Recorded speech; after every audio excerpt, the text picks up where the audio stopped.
Let's visit the 90s all over again. Put on those hammer pants. This is Dope Nostalgia.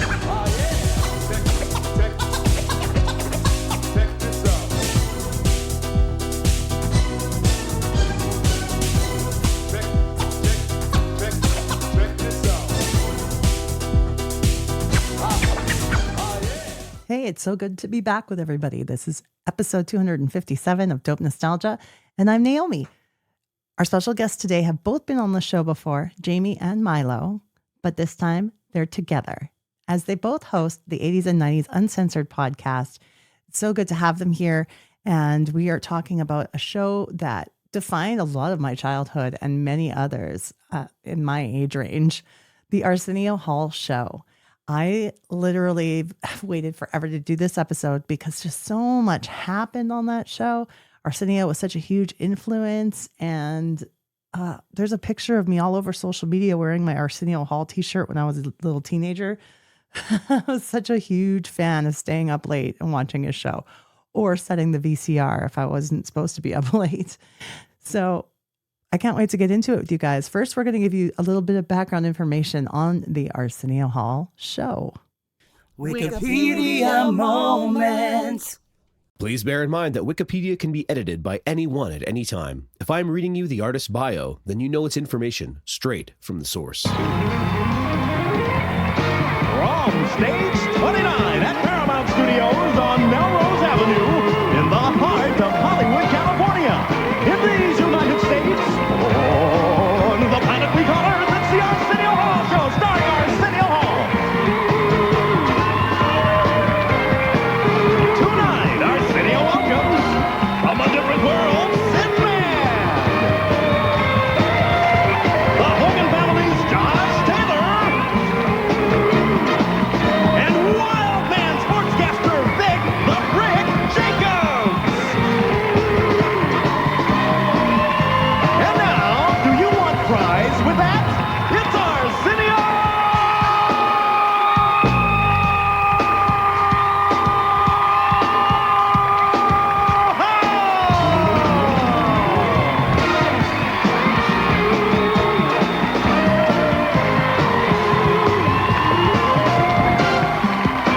The Arsenio Hall Show is an American syndicated late-night talk show created by and starring comedian Arsenio Hall.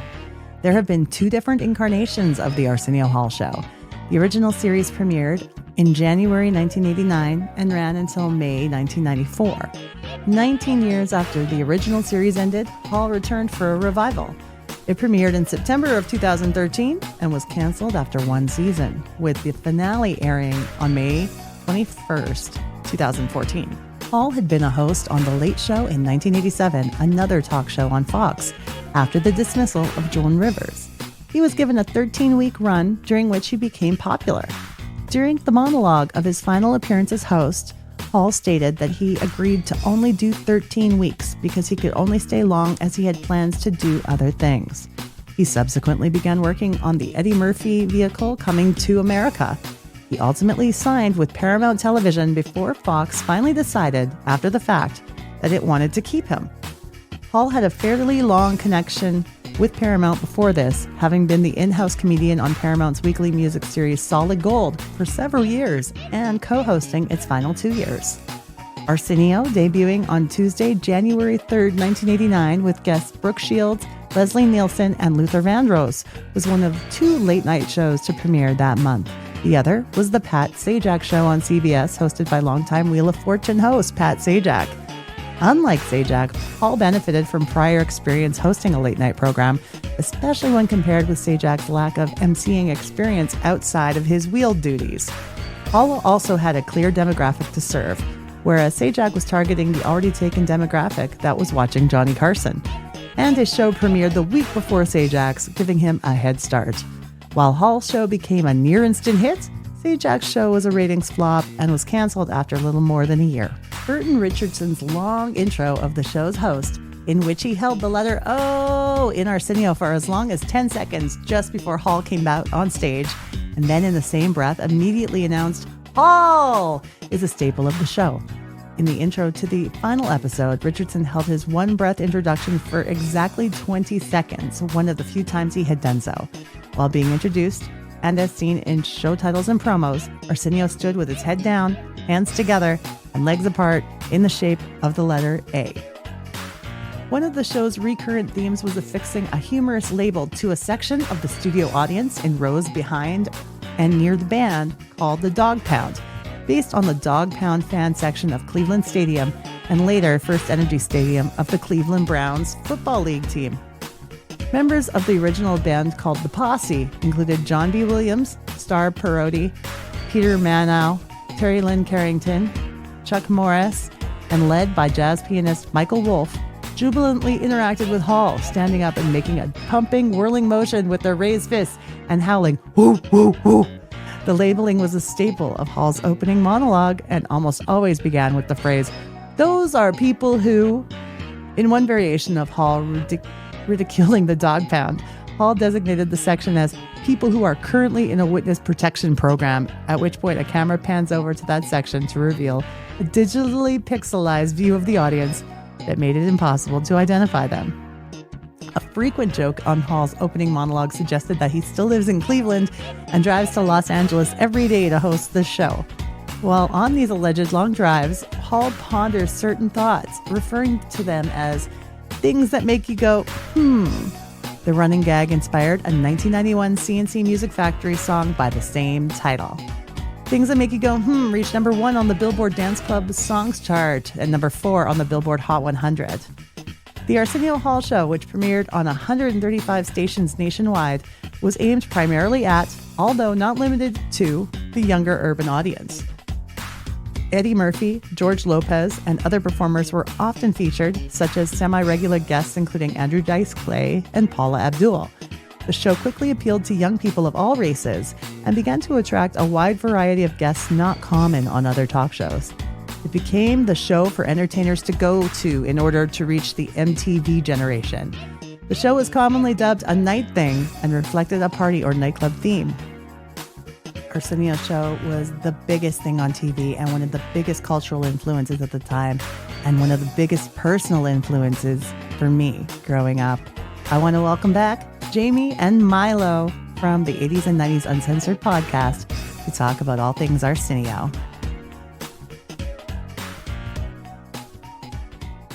Hey, Milo and Jamie are back on Dope Nostalgia together for the first time on the show from the 80s and 90s Uncensored Podcast. How have you guys been? Yay. It's weird when Jamie and I are together, actually. Even though we do a podcast together, whenever we are on something together or even in person together, it's always kind of weird. We're used to just knowing each other virtually. When I saw him in real life, it was weird to see a 3D person versus just the 2D image I had in my head of him. You're like, boy, that guy is rounder than he normally looks. Yep. Are you guys, well, you've been doing it for a long time now, remotely, haven't you? 2020. It'll be, 2021, actually. It'll be 5 years in January. It's like a 5-year mission in Star Trek. So I've never done anything for 5 years, so it's pretty amazing. Good. Our shows are about the same age.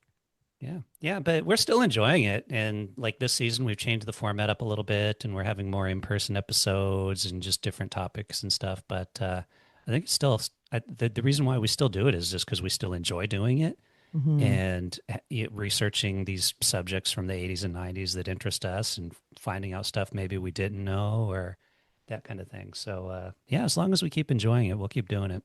And we get to meet cool people like you. We've met a lot of cool people, authors and other podcasters and all kinds of like guests and stuff and just like the whole community behind it. So I think that's another reason why we still kind of keep on keeping on because we kind of like engage with a community. It's home. It's basically home. We're going back to the 80s and 90s and swimming around in pop culture, and that's home to us. So we built our own family. Yes. Yeah, it's a good point meeting other people though, because like your podcast, Naomi, like I listened to it. I just I know it's a bit of an older episode, but I listened to your Toad the Wet Sprocket episode, where you had the singer from Toad the Wet Sprocket on, and I'm like, oh man, I was such a huge fan of them when they were out back in the day in the 90s. Like I had their CDs and everything. So that was pretty cool to listen to them and know that they're actually still out there doing stuff. It was great. That's one of the best parts of doing the show and meeting these people is knowing that they're still recording, they're still touring, they're doing their thing. They don't, even if it's a one-hit wonder, they're still doing it, you know? He was a good interview. He was a little difficult because he was a little bit like he's not a nostalgic guy. Yeah, you could tell. So some of the questions were probably not fun for him, but it was still all right. And there, you could tell, like, I'm guessing they must have been like in the studio or doing something because, like, he talked to one of the other members of the band at one of the points and stuff, and he's like, "Hey, do you remember such and such?" And it was like, "Oh yeah." They were rehearsing. Or, I don't remember what the question was, but yeah, they were. Yeah, and people engaged with us. Like we were hanging out with Corey Feldman on our season opener last year, and that was fun. Like people engage with us because podcasters are cool, and if you've stuck around a while and you've built a little audience, a little family online, they take notice. It's dope. We're dope. We're all dope. We're totally nostalgia dope. Is dope. You know, totally dope. It is. You know, and it's funny because a lot of people slack on Corey Feldman because he's kind of weird. But what was he like? He seems like he'd be a nice guy. He was really nice. Kind of weird, but I mean, I'm kind of known for being weird, so we were getting along fine. So cool. Yeah, he was kind of the same. He didn't seem too super interested in talking about a lot of his past stuff. Yeah, like I kept trying to get him to talk about the Goonies because I love that movie, and he just kind of seemed to want to talk about other stuff. And even the movie he was on there to talk about, he didn't seem that interested in. It was just pretty funny. He wanted to talk about his music and stuff, which is acceptable. Yeah, they're forward thinking.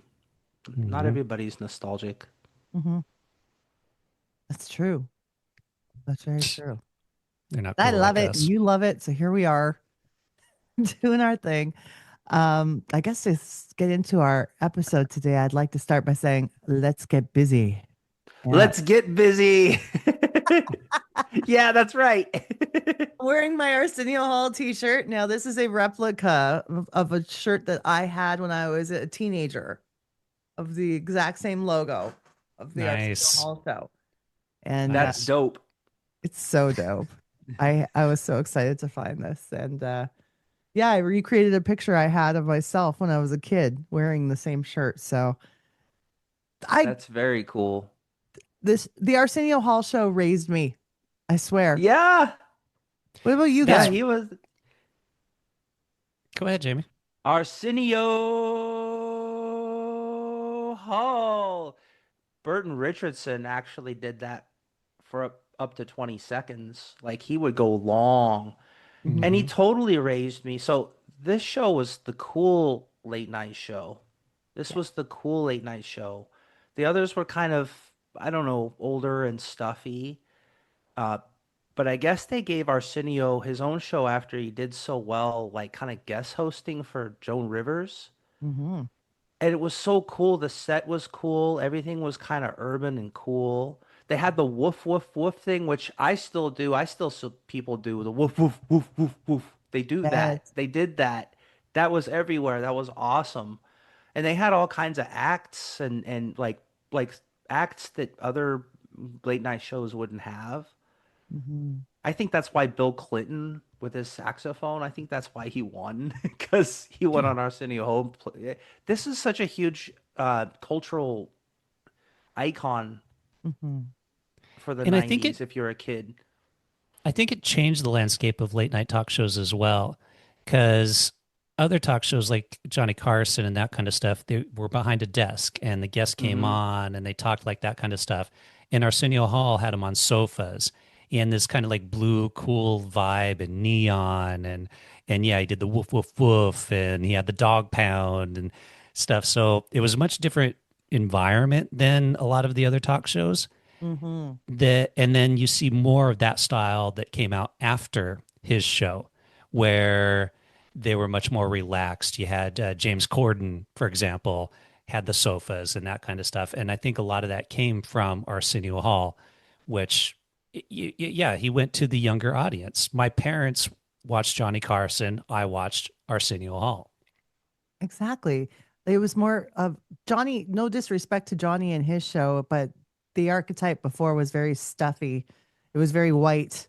Like it was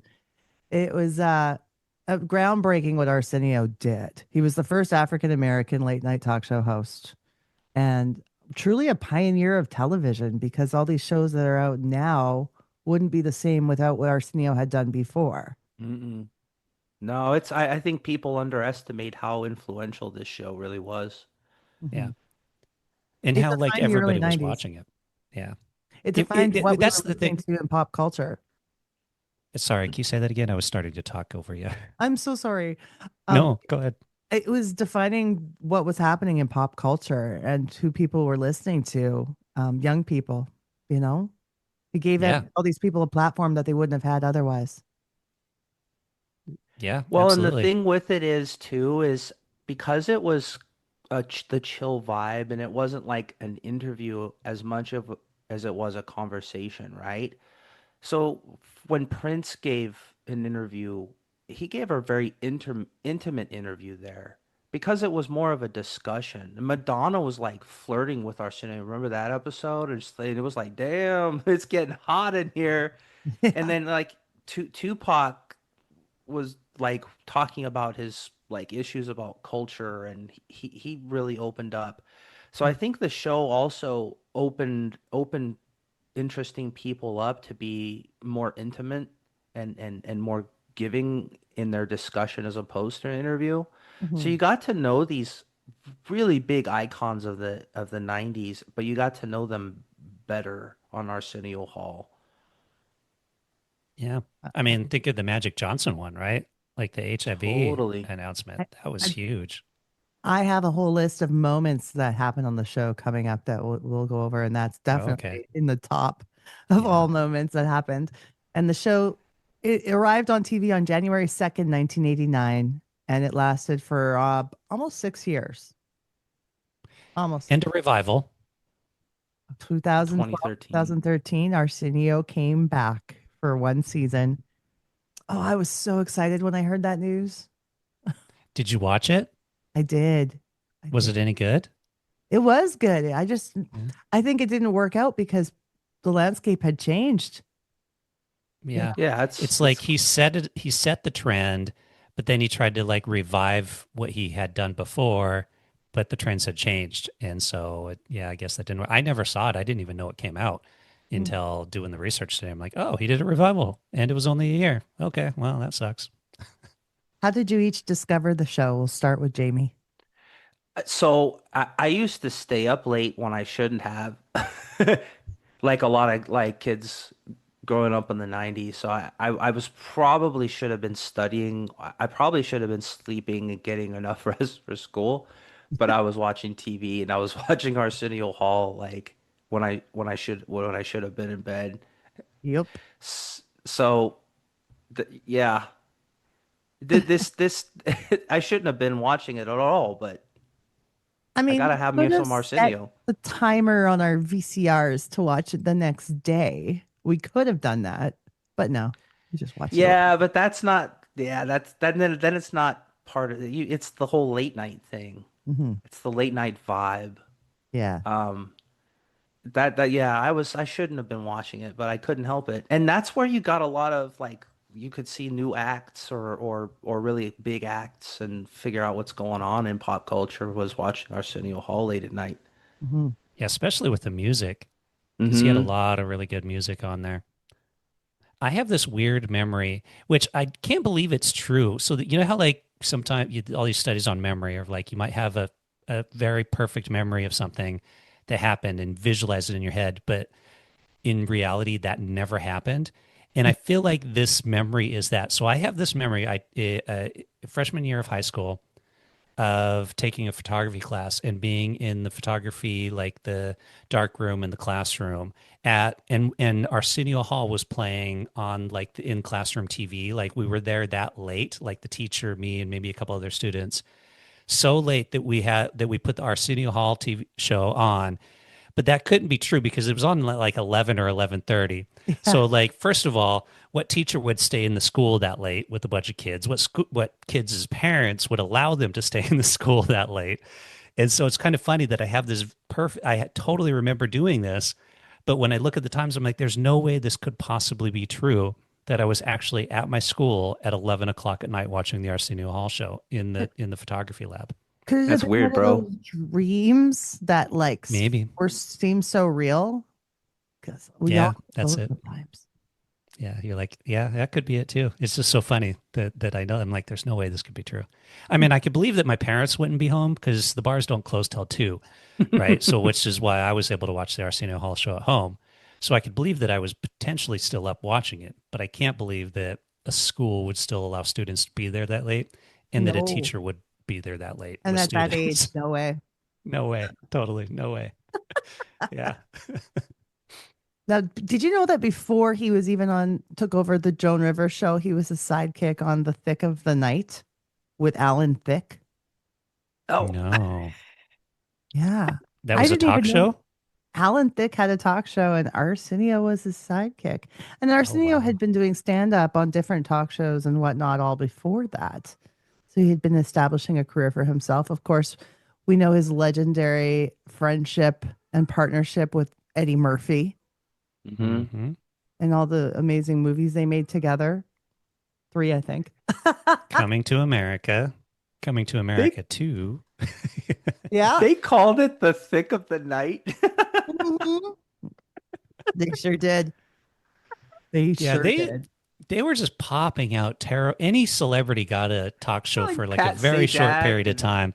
Chevy Chase had a talk show for a couple weeks. Because they saw Arsenio Hall was doing well. They're like, hey, we could throw anybody out there. But it didn't work. Well, Pat Sajak came out at the same time Arsenio Hall did, though. Yep. Like within a week of each other. Because of Arsenio Hall, right? I think. I don't know. I think it was just they were just popping out talk shows with any celebrity.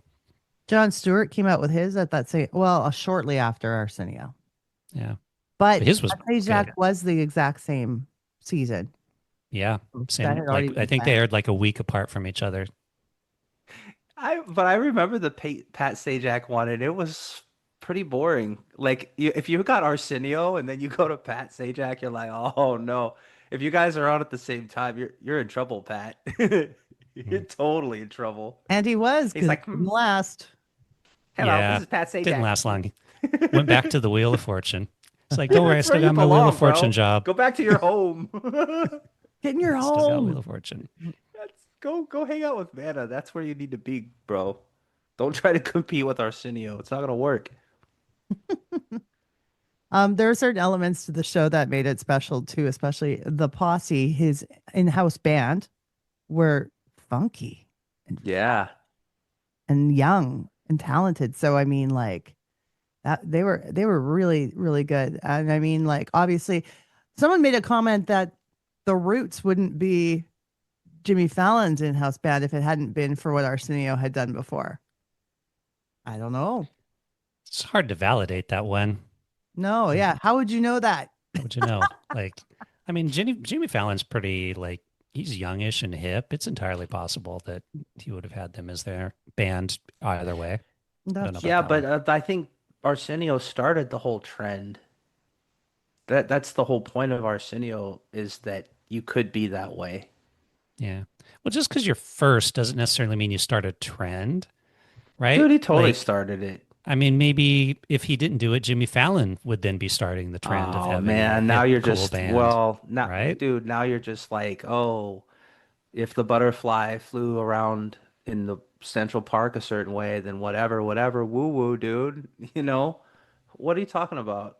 I'm just saying, I mean, I love Arsenio Hall. I'm just, don't give him too much credit. I mean, he might have done it. He might not have. He totally gets I know. credit. We're doing a show about Arsenio Hall, and I'm like, I don't know. He's all right.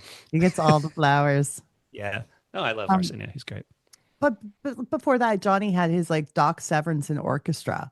I think it was called an orchestra, like it was like horns and stuff, right? Yeah. Yeah. Very old school. And then of course, Letterman had an actual rock band.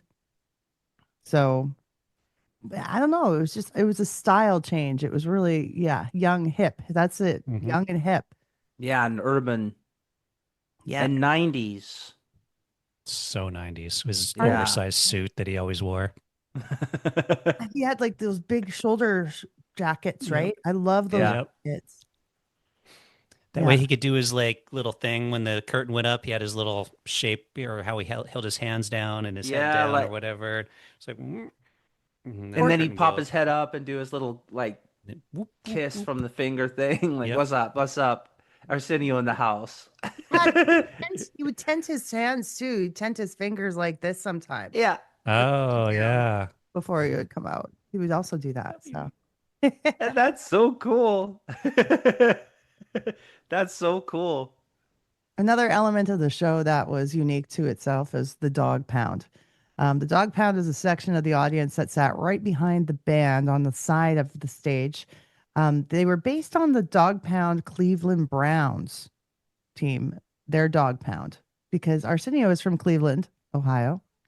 And that's why they called it the Dogg Pound, because that's his hometown. And that's what they called it in Cleveland.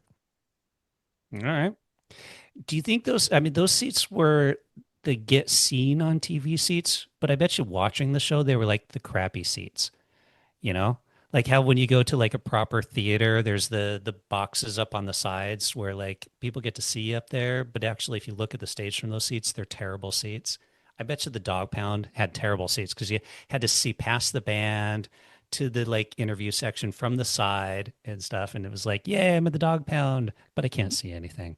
You weren't watching the show, you were part of the show. And if Yeah. there was You a were there to musical be act there. on the stage, there would probably be a limited view. They'd be cut off a little bit. Hey, possibly. Yeah. You know, You wouldn't want to be the person that's in like the back corner of the Dogg Pound, right? So then you'd be like watching the show. You'd be like, I was in the Dogg Pound. And then you're watching, you're like, damn it, I can't see because they cut me off on the edges of the screen. if anybody's listening to this episode who was once in the Dogg Pound, please let us know. First of all, Oh, yeah. how did you get those seats? And what was it like? We have a hotline too. People can call it 1-888-741-9192. Let us know if you were a member of the Dogg Pound. Nice. Yeah, that'd be interesting. And Arsenio would always start the show by pointing them out and saying, those are people who, it was a new thing every day. And then they'd all, woo, woo, woo, woo. Yeah, that's us. Woo, woo, woo, woo, woo, woo. Start freaking out. Another thing that he made popular was the phrase, things that make you go, Yes. I still use that. Yes. And CNC Music Factory ended up creating a song with that title based on Arsenio's phrase. Yeah. The things that make you go, yeah, totally. Yeah. Yeah. Jamie and I did an episode about CNC Music Factory, so that's tied together there. Yeah. Oh, nice tie-in. Mm-hmm. Go back and check it out, audience. Do it. Jamie and Naomi, CNC Music Factory. Well, in the middle of Arsenio's popularity, he started a companion show that he executive produced called The Party Machine with Nia Peebles. Oh. Now, I don't know if that was just in syndication. I think it was on Fox as well, but I didn't remember seeing it in Canada. I don't remember that at all. I have a vague memory of maybe some commercials about it because I remember Mia Peoples. I was like, oh, that's Mia Peoples. She's hot. But I don't remember actually watching it. Mm-hmm. But I think I remember some commercials kind of promoting it. Must not have lasted very long then. No, I don't think so. I didn't do much research on it, but you can if you'd like there. Check it out. It's kind of what I'm doing right now. Yeah. Nia People's talk show. But yeah. I mean, around that time too, there was all kinds of atmospheres changing in the late night world, including the fact that Jay Leno ended up taking over the Tonight Show during that time. Arsenio had said he would kick Jay's ass in the ratings.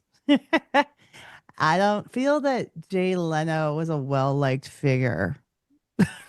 I kind of feel bad for Jay Leno because all the other talk show hosts talk crap about him, or like just in general. You're right. Everybody's kind of like anti Jay Leno. And like, was he really that bad to where like everybody's against him? I know there was the whole thing with what's his name?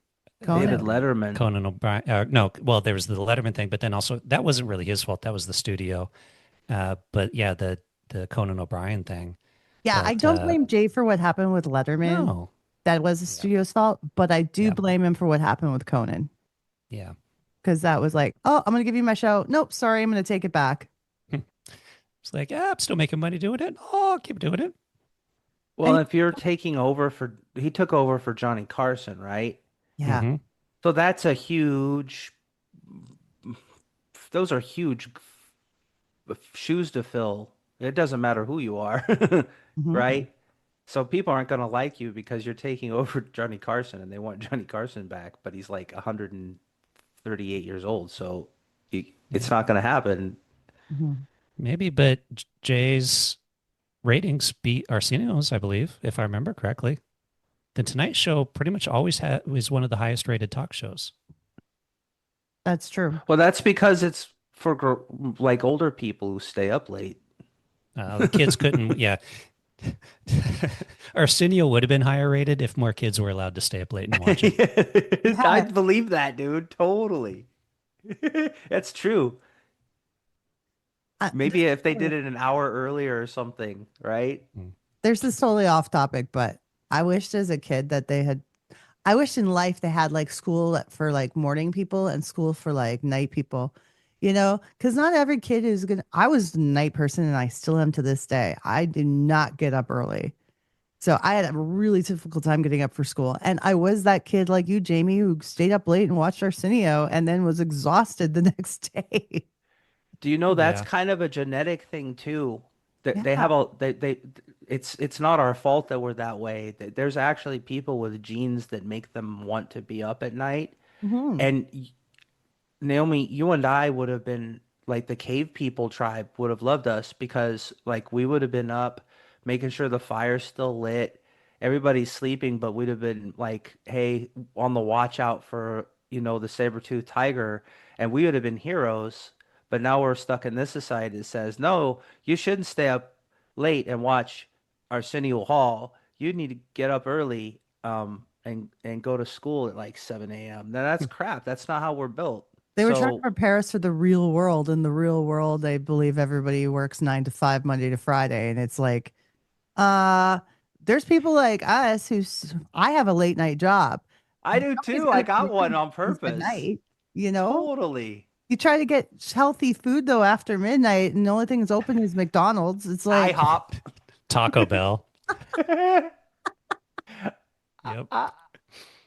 I'm destined to eat unhealthy food just unless I actually cook. Yeah, screw that.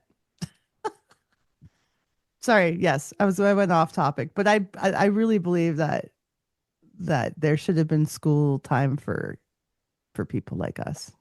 That's agreed. Fair. Yep. Algebra first thing in the morning. Who needs that? Come on. My brain couldn't handle it. Ugh. Okay. Chunky A. Have you heard of Chunky A? Sounds like a musician. Yes. But Chunky A was Arsenio's alter ego that he actually released an album as. This is going to be a completely different episode that I'm going to have eventually, just focused on the Chunky A character and career. But I wasn't sure if you guys knew about Chunky A. I don't know about Chunky. Well, maybe it's in my memory bank somewhere. Did he get into a fat suit? I think so. Yes, he did. He did. Yeah, it kind of brings back some memories. I don't know too much about it because the problem with Arsenio is his show was so popular that he tried to do other things, like with that Mia People stuff or the Chunky A. That I don't know. I don't really know I don't know if people were into that other stuff he was trying to do. One season, by the way, on the Nia People show. I looked it up while we were chatting here. Oh, one whole season though. One whole season. Yep. I have to look up some YouTube vids on that. So it really didn't last. No. That's fair enough.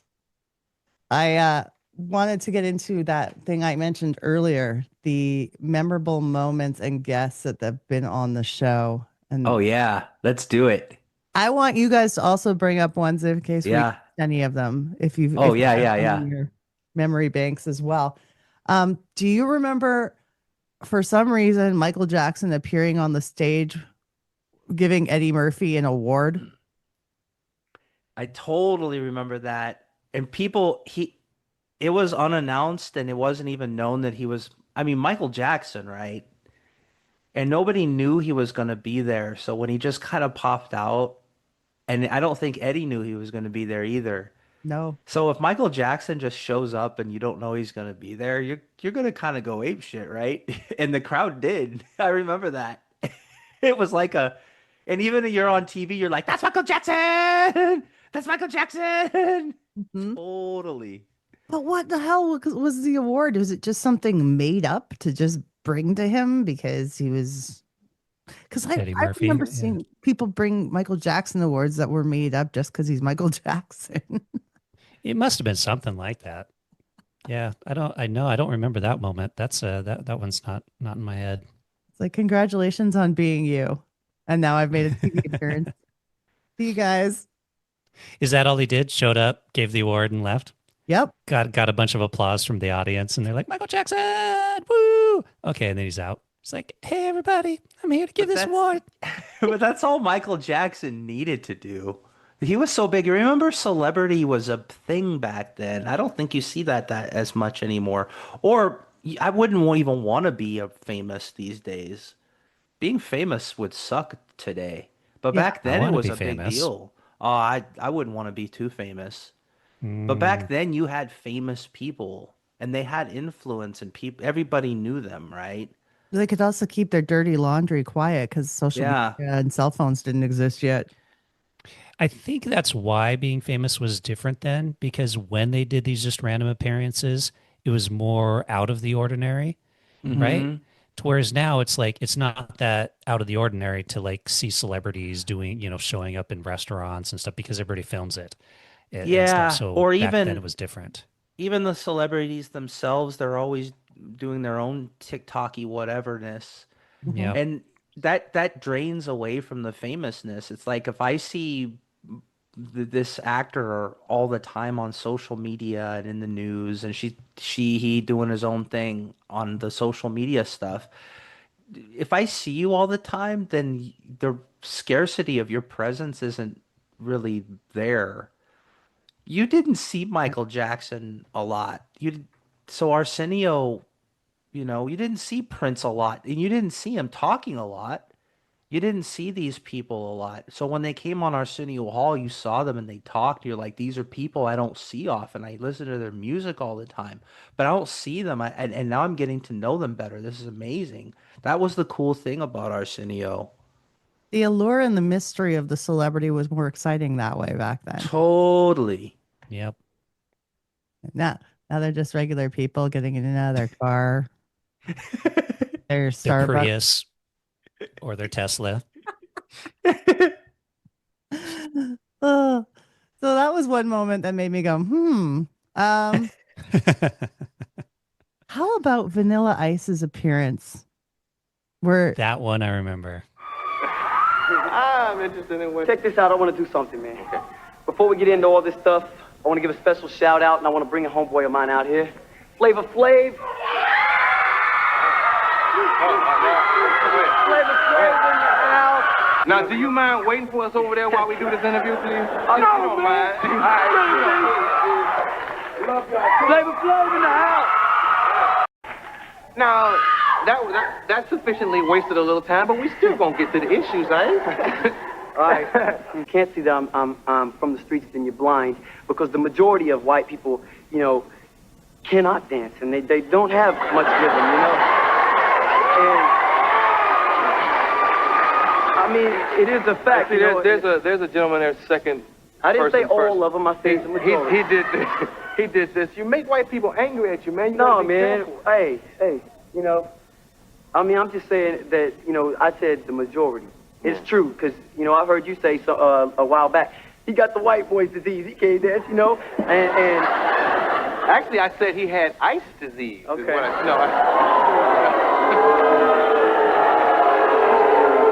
And that's all it is. You saw Flavor Flav. You know, me and him, we're homies. Is that why you brought him out, just to show you have a black supporter? And No, I brought him out because he's a friend of mine.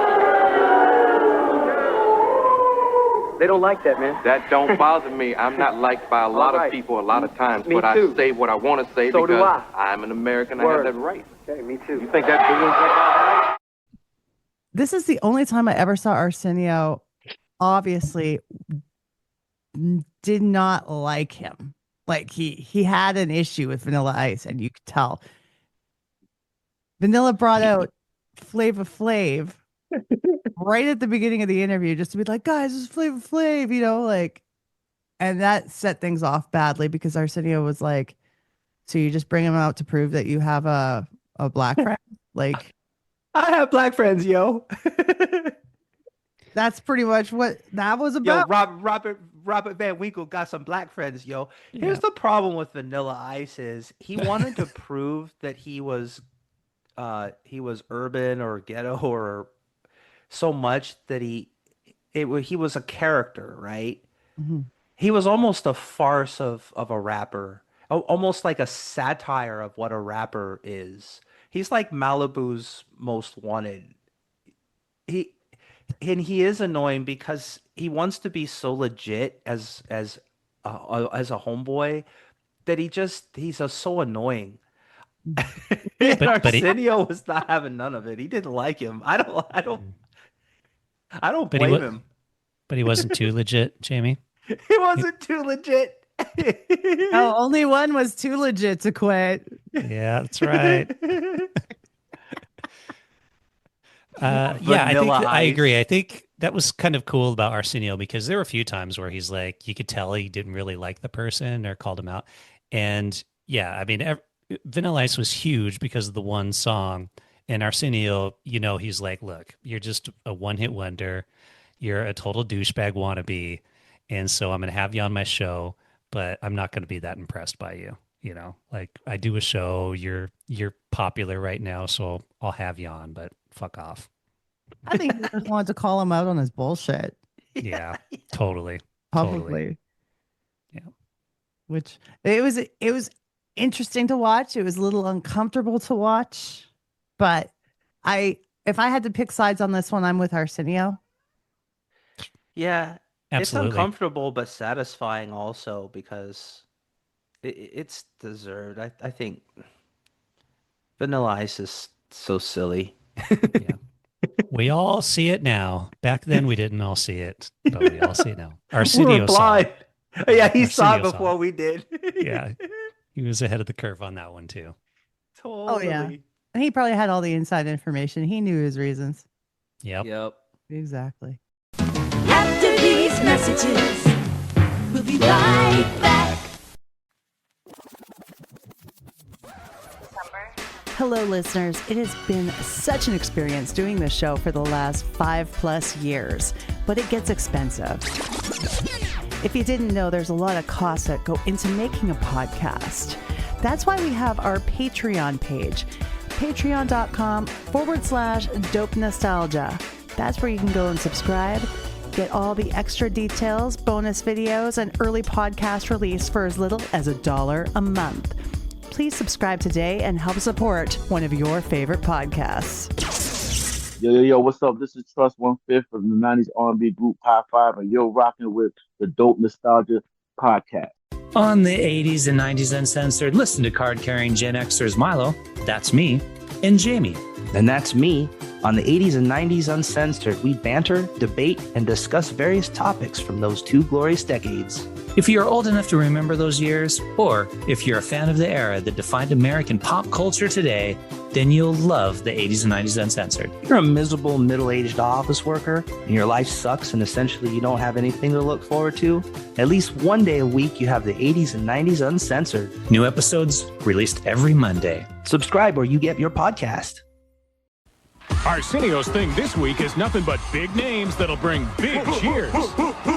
Monday, it's everyone's favorite bartender, Ted Danson. Some rockin' sounds from Melissa Etheridge. Plus, comic Ellen DeGeneres. Then later in the week, there's that guy the ladies love, Tom Selleck. And for the fellas, sexy Gina Davis. Along with Larry King, model Elle McPherson, and the music of Celine Dion. It's a night thing. You got it on Arsenio. Monday on KSHP, Fox 41. Oh, the next one, Diana Ross was on the show, and they had kissed on the show. They kissed on the show. But the weird thing about the Diana Ross interview is beforehand was that apparently there was a lot of things on her rider. There were questions that weren't allowed to be asked. All her questions needed to be seen beforehand. And she came across very phony. Like Arsenio wanted to talk to her like she's a real person with real, like he likes what to do with his guests. And she just kept alluding back to her image. And just some celebrities are that way. Yeah. They're like, this is the list of questions you can ask. It's annoying, but at least he went along with it because, again, it's Diana Ross. I was waiting to see if Jamie was going to say something. Sorry. No, I think it was uncharacteristic for his show because he really got people to open up most of the time. So when you did see that kind of, in other shows, you might be used to that kind of pre-approved questions. This is my image, but Arsenio was different. So when stuff like that happened, you could kind of, it was uncharacteristic and out of place. Mm-hmm. That's true. People felt at home on the show and they could be themselves, and he got that out of them. So for her to have been diva, as she is diva. Yeah, she is Diana Ross. I mean, can't be too surprised by that. True enough. She's one of the people who coined the phrase, I'm sure.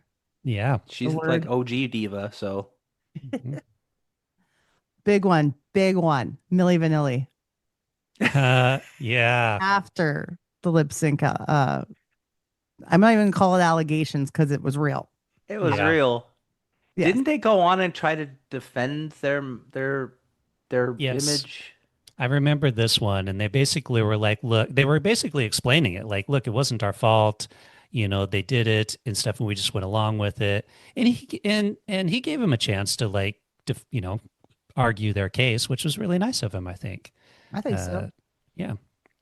They sold millions of records. Mm-hmm.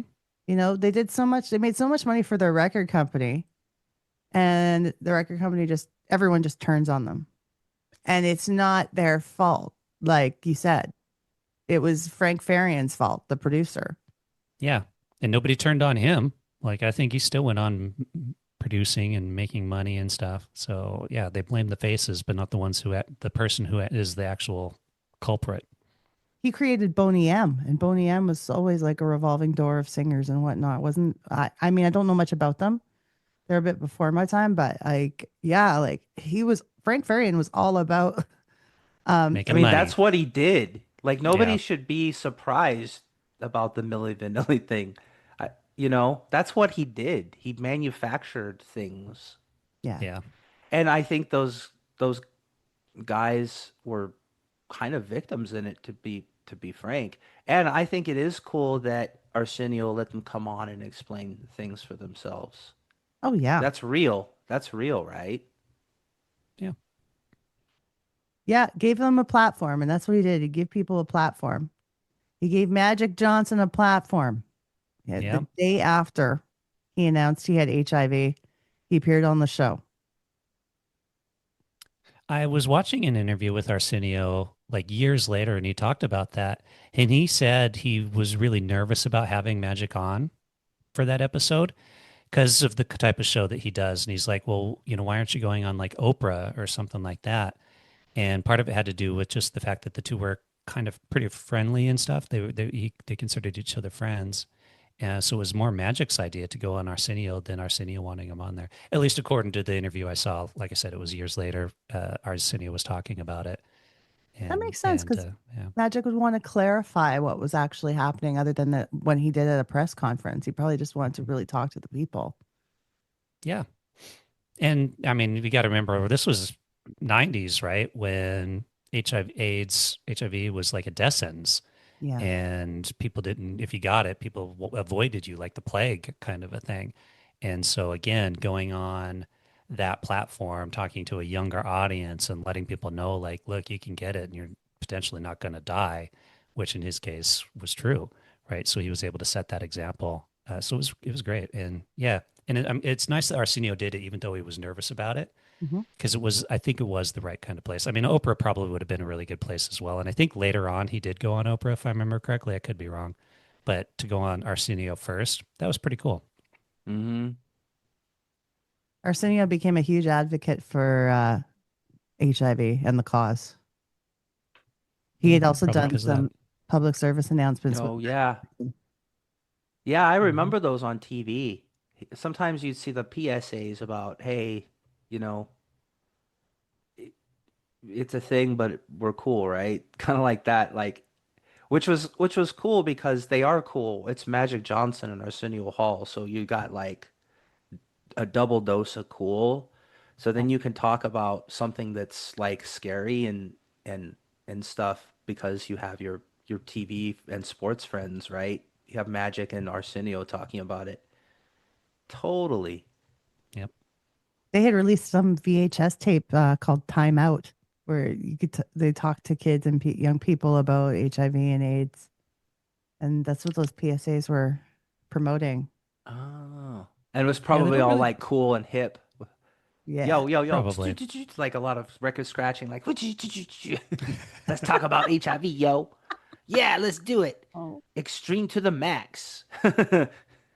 HIV to the extreme. All right. Do you know? Yeah. That what most people don't know about AIDS is still a video. Time Out. The truth about HIV, AIDS, and you. It's filled with facts and fun. And a lot of hot folks too, but most of all stuff that could save your life. If you got unprotected sex, help! Still feel safe? Time Out. Rent one free at participating video stores. HIV, AIDS, and you. If you don't know, get the video. Jeez. You wonder if in the NBA, if a player came out with HIV positive now, if they would have to retire or if it would just be like, okay, whatever. Well, it's treatable now. Yeah. And didn't Magic go and play for a couple of years after he came out with it? He did. I remember this because he retired and then went back. After people realized the reality of the disease and how it, like, they developed drugs for it and whatnot. Yeah, I'm fairly confident on this. Didn't we talked about this at some point, Jamie, in a past episode, didn't we? I don't know. But man, it's been almost 5 years. Yeah, I'm pretty sure he retired and then went back. I could be wrong. You could be because you were there was an episode swapping where him you and said Magic Johnson. Michael Jordan had AIDS and you were all like doped up on like cough meds or whatever. You're like Michael Jordan had AIDS and I'm like, that's the wrong MJ, bro. They're both MJs. Both MJs and both basketball players. Come on, people. You can't expect. And then Magic Johnson's dad got murdered, and people were all confused, and you had to come back and like do a wrong MJs. I switched them around. Yeah, I had to do a correction on the next episode. It was like just a correction from the previous episode. So whatever you're saying, man, it depends on how much cough medicine you're on right now, bro. True. Well, that's why I don't fully remember because like that was a long time ago. So I could be full of crap. But to answer the question to the statement, I don't think so. I think nowadays, if they came out and were HIV positive, I think they'd still be allowed to play. I think it's a different generation. I think it's a different time to where like, it's treatable and not even that, like how contagious it is. And it's not as easy to catch as everybody used to think it was. That's the thing. There was such a lack of knowledge back then about how it was transmitted and, the reality of it until we'd actually lived with it for a few years to see how it actually works. Right. Yeah. Mm-hmm. Yeah. So Naomi, let me know if you have this one on your list. Or do you have more on your list? I do, but go ahead. I want to hear. I want to know if you have more on your list because Milo and I did talk about this when we did an episode about like Bobcat Goldthwait versus Who did we have him pit up against? Oh, the other guy who talks like Gilbert Gottfried. Gilbert Gottfried. Like who would win in a cage match between them? But but Bobcat came on because he got canceled. Arsenio got canceled. Which was kind of surprising in 1994, right? Yeah. Because I guess the late night wars were a thing. And Bobcat was kind of like pissed off that his friend Arsenio's show is like gonna go, and he's like, "Is it really gonna happen, Arsenio?" Or he said it in his way that he does. Is it really gonna happen? Yeah. And Arsenio's like, "Yeah, this is it." So Bobcat goes ape shit and starts like tearing up the whole set, and not just in a small way. Like he starts destroying things. He's throwing tables through windows, and he's destroying things like really. And then Arsenio was laughing, but he had to go like physically hold Bobcat down.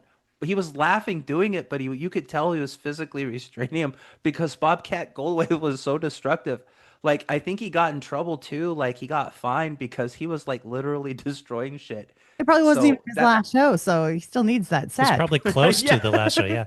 But he did. He grabbed a TV monitor and threw it and broke it, and like, yeah, you can see this on YouTube. It's so funny. Okay, because he's like, I just want to destroy shit, and like, if it's your last show, screw the man, screw this studio, screw everything, and he starts destroying things and really destroying things, not just play doing. Like he's really destroying the set. Like the desk, he's doing all this crazy stuff. That's probably my favorite moment. And how, and Arsenio is physically holding him, but you could tell that he's just, he's shocked. He's laughing at the same time. Laughing. He's like, I can't believe my pal Bobcat is doing this. This is crazy. Yeah. That's probably my favorite moment.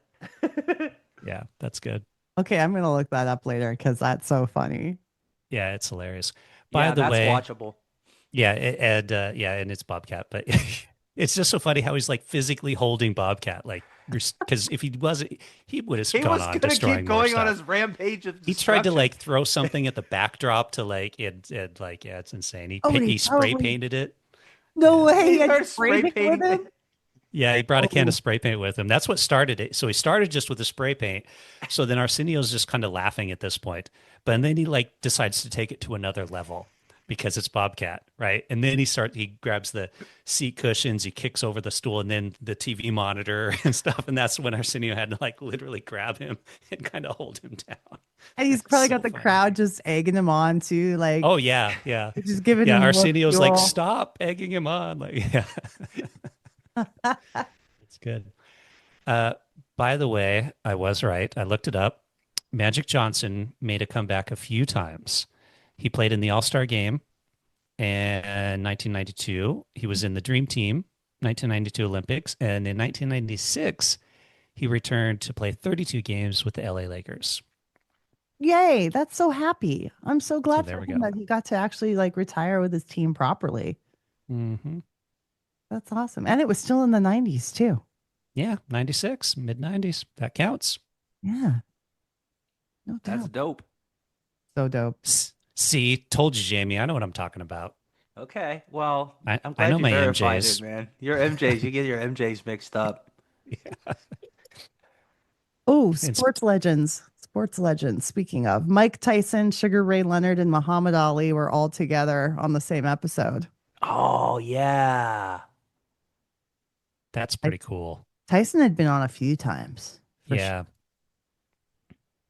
Well, he was controversial but popular. He was I mean, he had his own video games and stuff. Iron Mike was so popular. Yeah. But then it's funny because you see him on Arsenio Hall and he's like, yeah, I just like to kick ass, And it's like his voice. Yeah. Yeah, he's such an odd person. Because didn't he also was on an episode with his wife, the one that he got in trouble for abusing, like kind of when they were together. Yeah, Robin Givens. They were on an episode together, talking about stuff as well. So it's interesting because, yeah, you're right, Jamie. Mike Tyson was so popular still. And I mean, you got to remember what he did, what he went to jail for. like he wasn't necessarily the best person back then to have been so popular, and for Arsenio to kind of let him have this platform to be like, I'm not that bad. I'm all right. I just like to fight, kind of a thing. And it's like, well, you also sexually assault people and abuse your wife. Yeah, did he literally do this before or after the assaults and the jail time? Was it after? Before, I think it was before. I think if I remember correctly, he went on with Robin Givens after one of the accusations of assault or something like that. But before he did jail time for the other one. So I don't think he was on after he went to jail, like if I remember correctly. But again, this is a long time ago. Yeah. And, to make things clear, there's a lot of things that are a little bit hazy with the details. It would be really nice if Arsenio Hall came on the show with us to clarify. Yeah, Arsenio, come on. Call we know Naomi. you're listening to Dope Get on the Nostalgia, show. Arsenio. Yeah, and bring Burton Richardson with you to introduce you on Dope Nostalgia. He could be like, Arsenio, 20 seconds later, oh. on Dope Nostalgia. That would be a dream come true. That'd be awesome. Here's a huge one. Bill Clinton plays sax in 1992 during his campaign to run for president. That was huge. I mean, it made everybody loved him after. I mean, I know a lot of like politicians and conservatives were like, that's not that's not how a politician behave. But he had so many controversies following him, and to like come on and be like, not only like that he on the show, but he plays the saxophone, which is like the coolest instrument, right? With sunglasses. Playing an Elvis Presley song.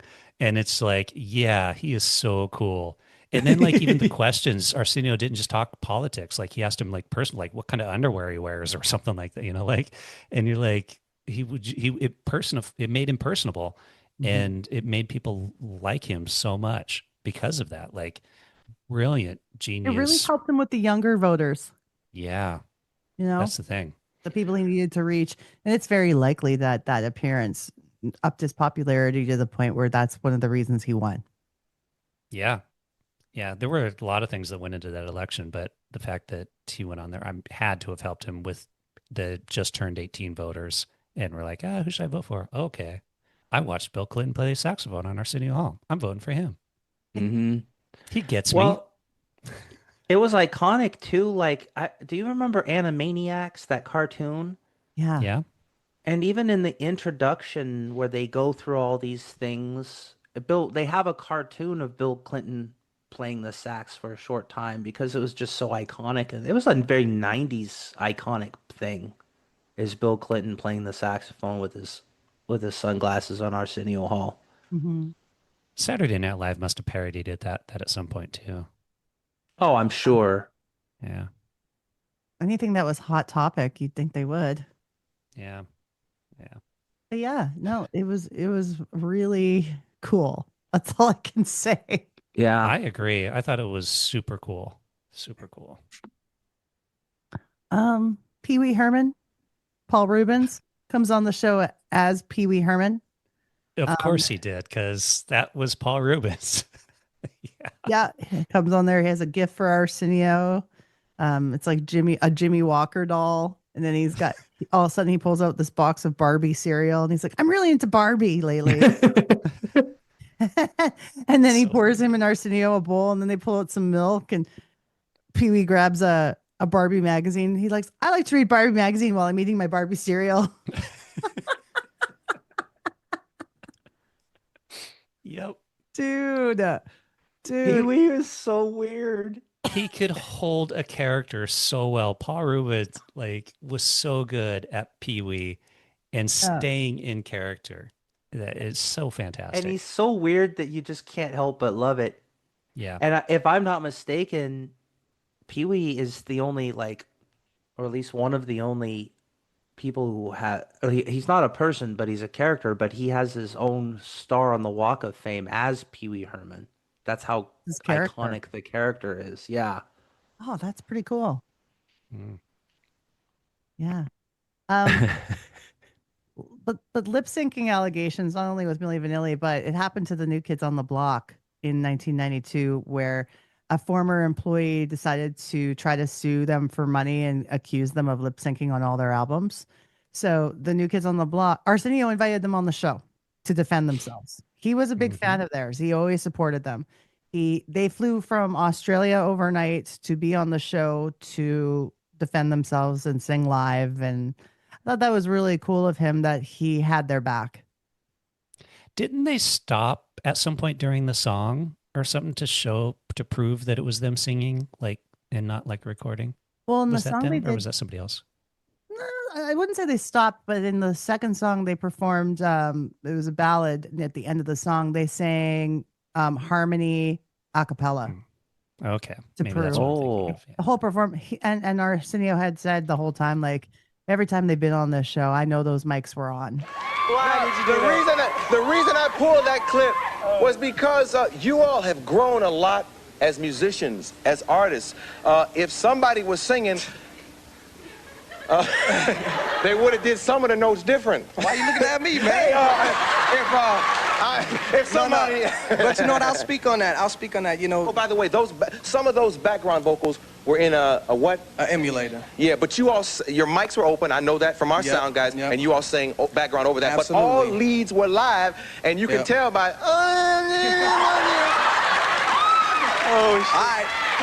I won't bring up none of your first acting roles. Okay, because he gonna pull an Amazon Women from the Moon clip. Now don't do that. No. Go on, say what you're gonna say. I'm sorry. It's you know that's part of the reason why we're here. You know what I'm saying? We've never claimed to be great singers. You know what I'm saying? And our fans know that. And you know, I don't think anybody has ever considered us to be great singers. You know what I'm saying? I mean, if you've read any record review for the last 3 years, it says New Kids can't sing.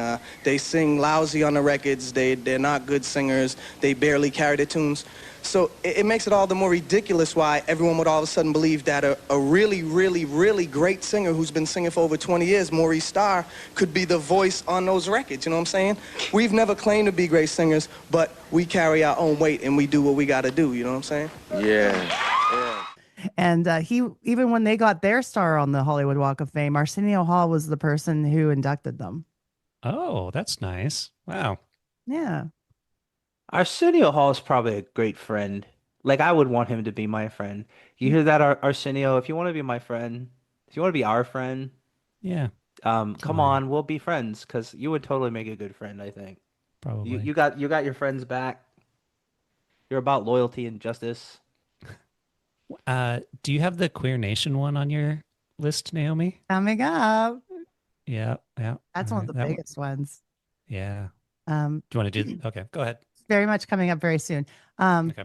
But for me, the biggest thing I remember as a child, other than New Kids appearances, because I love them, was Mariah Carey's singing debut. Her debut on national television was on the Arsenio Hall Show in June 1990, and her voice just blew everyone away. And it was the first time I heard her, and I saw her and thought, I want to be like her. You know, like it was so cool to see her for the first time. Yeah, she's got a voice. Mm-hmm. Yeah, she's got a kind of this goddess-like thing going on where you're like, is she actually a human, or did she like descend from the heavens or something? With that, she's beautiful and she's got this voice that's almost unreal. It's crazy. Yeah. First there was her, then there was Beyonce, but then remember, she was first. She was. Mm-hmm. She was.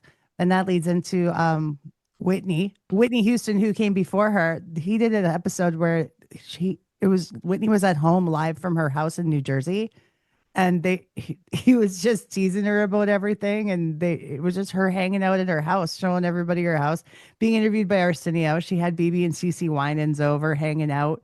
It was a pretty interesting episode too. Did you guys catch that? I don't remember that one, huh? Mm-hmm. She had just gotten engaged to Bobby Brown. She was showing the ring. Oh, yeah. Boy, talk about a mistake there, right? Well, jeez. I don't know. You know, it's funny because people always think that Bobby corrupted Whitney. A lot of people think it was the other way around. Oh, really? That she corrupted him? Well, Whitney had already been into the cocaine before they were together. Oh, I didn't know that. Yeah. Oh, maybe poor they just Bobby. were toxic. Everybody's blaming him. Yeah, it could be. Just maybe it. Sometimes It those takes two to relationships- tango, man. Yeah, like individually they were, fine, but then you put them together, and it's downhill. Have Could you be. ever been in a relationship like that? I had an ex-girlfriend, and she's fun, but damn, we were just like a mess together. Yeah. Oh man, I wish it was only one ex-girlfriend that we were in this together. Yeah, but no, that happens to people all the time. But you could be so in love with them, even though it's so toxic. Yeah. That's Bobby and Whitney. Yeah, that's too bad too, because she was beautiful and had a beautiful voice as well. Like, yeah, she was very talented.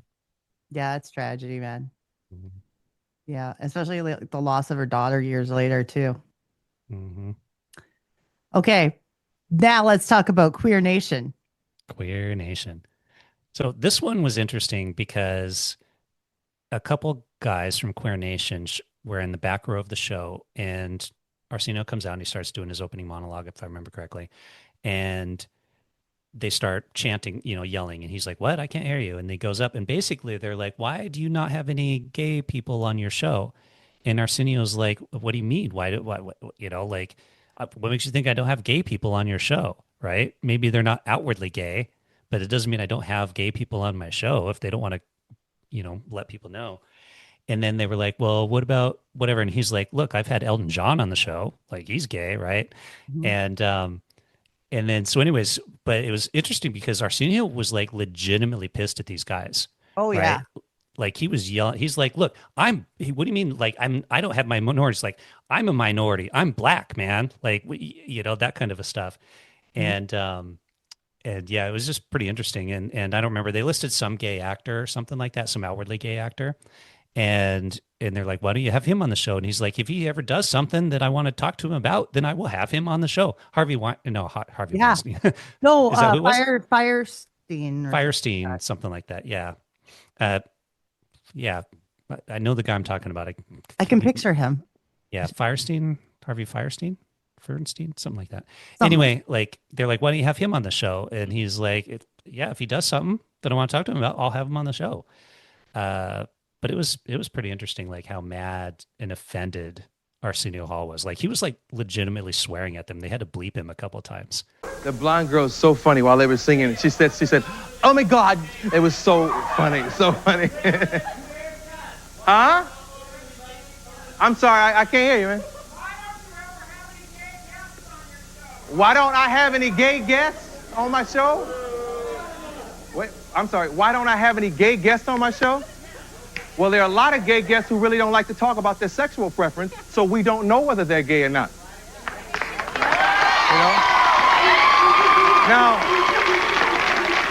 Now,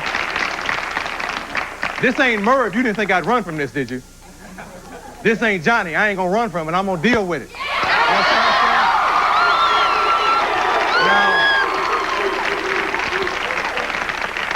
who would you like me to have on my show that's gay that maybe I haven't had? Who? I don't know Gus Van Sant, but I know Elton John. He's been here and he's rocked the house. Okay? Okay? What? When Harvey has something I'm interested in, I'll bring him on the show. But this is my show, okay? This is my show. This is my show. You understand? This is my show. This is my show, man. You think I haven't had somebody on the show because they're gay? What's wrong with you, man? I'm black.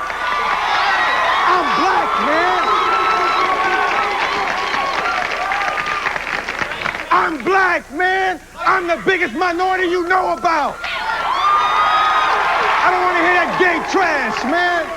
I got gay friends I've had on the show. Because you don't know them or it ain't who you want on the show, you got a problem with it. If you want to book it, get yourself a show. Now sit down, so I can do the show. You've had your say and I've had mine. I apologize to you sitting out there and you sitting here. It's rude and it's out of order. The one thing I would not do is discriminate against a guest because of their sexual preference. To be honest with you, there are a lot of gay guests on this show, but it ain't none of your damn business that they're gay.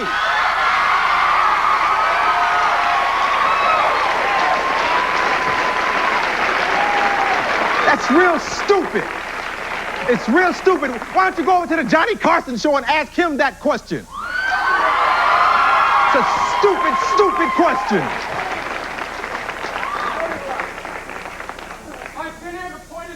Hey, the point is, this ain't the Morton Downey show, you... Hey, wait. No, I don't do anti-gay jokes. I do characters, just like I do McDonald's waiters, just like I do jokes about politicians, Dan Quayle, or anybody else. I'm a comedian. Why is it that you can do a joke about anything and anybody, but when you do a gay joke, I gotta have idiots in here protesting over it? You don't see Dan Quayle here. You don't see Milli Vanilli here. What's your problem? What's your problem? Why is it that I can't do a gay character? It's a joke, man. Loosen up and enjoy it. And they also like Arsenio made a point too, is like, how do you even know, like, some people's sexuality is their own and they don't talk about it. How do you know if they're gay or not? Like, like he's like, I've had gay guests on the show and you don't know they're gay because they don't talk about it. Yeah. Because it's not your business. Well, that's was basically his point. He's like, look, it's, you know, it's a show. If they don't want to come out and talk about it, I'm not going to be like, are you gay? You're gay. You're secretly gay. You know, he didn't say this, but, you know, like that was it. That was pretty much it. Is like, they're on here to talk about what they want to talk about. Right. Mm-hmm. Yeah. So it was pretty interesting. Like, and I liked how too, like they were like, well, how come you do gay characters? Like, it's offensive to gay people that you do gay characters. And he's like, well, I do characters of politicians and they're not complaining that I'm doing a character. I'm a comedian, you know, I do black characters and people are complaining. I do like white face. Yeah, exactly. He's like, I do white characters. Gets into prosthetics and is like an old Jewish guy. He does all kinds of stuff. Yeah, well, that's it. He's like, I'm doing characters. I'm a comedian. I'm doing characters, and you know, it's a joke. Loosen up, kind of a thing. Like, yeah. So it was pretty cool of him to like how mad I don't know if it's cool, but it was surprising how mad he got at them for like accusing him of basically being homophobic is kind of what they accused him of doing. He so put them in their place too. They couldn't have come back for any of that. Like, oh yeah, totally. Like, if you haven't seen it, audience, that's on YouTube as well. Go look it up. Definitely one of the most well-known clips from the show, I think. Mm-hmm. I've seen it a few times. Yeah. Yep. Like my two favorite clips from the show are the Queer Nation one. Not favorite, but like two most seen that I've seen is the Queer Nation one and the Gilbert Gottfried, or not Gilbert Gottfried. No, see, you're mixing them up again. Your Bobcat Goldthwait. My Bobcat Goldthwait ones are my, and I should, and the Bill Clinton one. Those are my three that I've probably seen the most. Yeah. I got one more, but I wasn't sure if you have any others you wanted to bring up too. Nope, you've already mentioned all of mine that I had on my list. I researched for this for like hours and hours. I just went down a rabbit hole on YouTube and just watched everything. They said this interview might have been one of the reasons the show was canceled and met its demise was because of his guest, the Nation of Islam leader Louis Farrakhan. Oh yeah, that's right. That was a serious one. I didn't know anything about this person. I remember he was parodied a lot on In Living Color. Oh. Mm-hmm. Yeah, people did flip him a lot of crap for having him on the show, and I remember this too. Now that you mention it, because Arsenio was like when he called Lewis out, and he's like, people are mad at me for having you on this show. Like, why? You know, why? What does everybody have against you? And kind of talk about that. But it was a really like, it was one of his few like. I mean, he did a lot of serious interviews and like personal ones. But it was a good interview because he's like, I know people are mad at me for having you on the show, but I want to have you on this show because I think this is a conversation worth having. It was a good one. Yeah. I like that he would just, open up the floor to anybody being able to say what they need to say. Mm-hmm. It's part of the fundamental things about being American is free speech, right? Yeah, it's it's slowly dying away, but yeah, it's still somewhat there. But it was nice because Like, you even if don't I necessarily disagree need. I with mean, you. yeah, that's the thing. Farrakhan is an extreme. Is he still alive? I think he's dead I don't now. know anything about him, so I could get a bunch of shit on me for even like talking about him. I don't know. I don't know anything about him. He's Islamic, and he was kind of on that extreme side. Mm. And so that's what a lot of people had problems with him about. Not, terrorist extreme like we later got, but he still has a lot of extreme views. But it's the same kind of org that Malcolm X, and it's like that more that kind of extremism. Yeah. But the thing is, he was, I don't know again, I don't know a ton about him. I just know a little bit about him.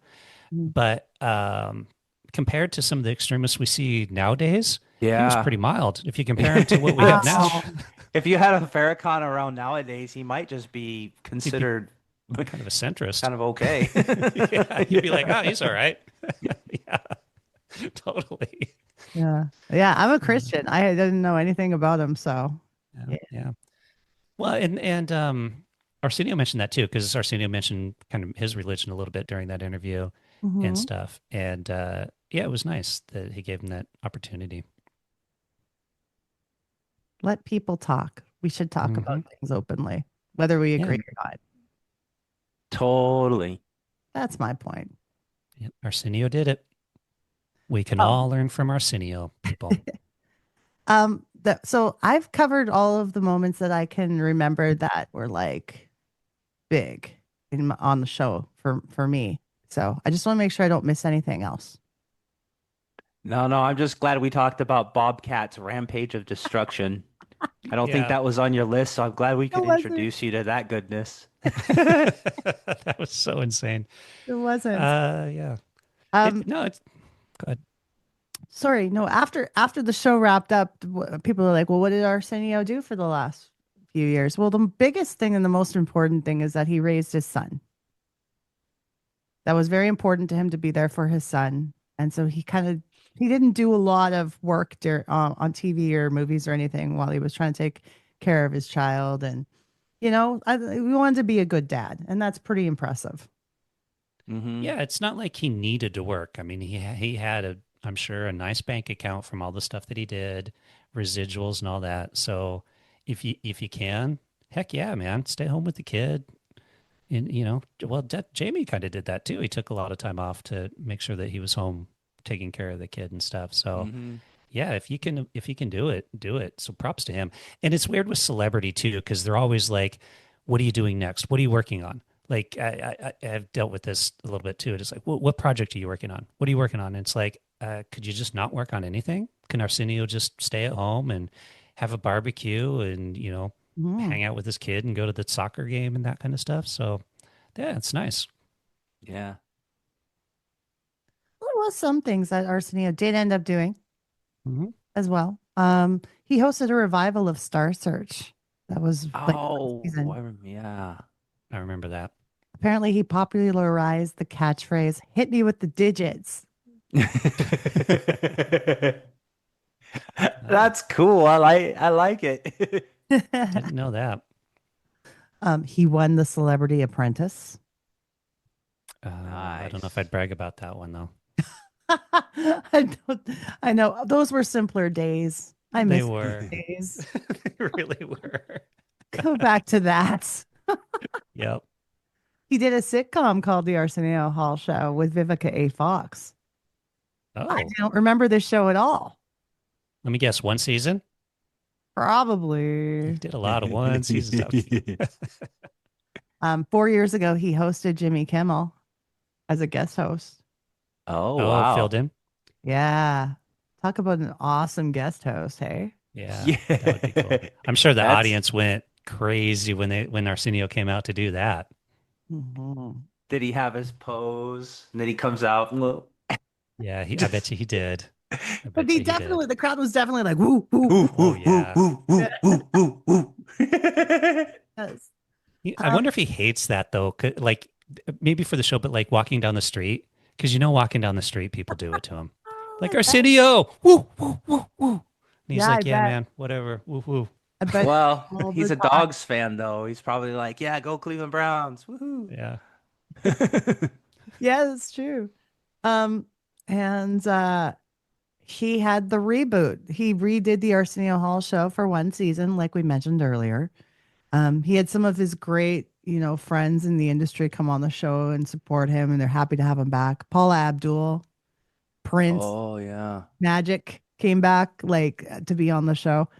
That was probably one of Prince's last appearances because I think he died very shortly after that. Mm-hmm. Maybe. And Prince didn't do a lot of interviews anyways in general. No, but he was friends with Arsenio. Yeah, that made a difference. Yeah, everyone loved him. A lot of people loved him. You knew he was a good man. Yeah, that's what I'm saying. If he wants to be our friend, because I think he's a good friend. Arsenio's a good friend. I would want him to be my friend. Me too. Yeah. Arsenio, please be our friend. There is a memoir coming out that he has penned with a co-author. It will be out on April 7th. It's called Arsenio, a Memoir. Well, at least we know what that's about. Yeah. Well, and it's Title nice is that he pretty didn't do some self-explanatory. really long subtitle like sometimes they do. Like my time in Hollywood hosting the Arsenio Hall, a memoir. My time in Hollywood hosting the Arsenio Hall show and being in movies and doing other stuff. And things. Stuff and things. Stuff and things. ... Yeah. Etc. So I'm just proud to say that I'm still a fan. I'll always be a fan. That show meant a lot to me as a child. It kind of shaped who I listened to, the artists I loved and grew up on.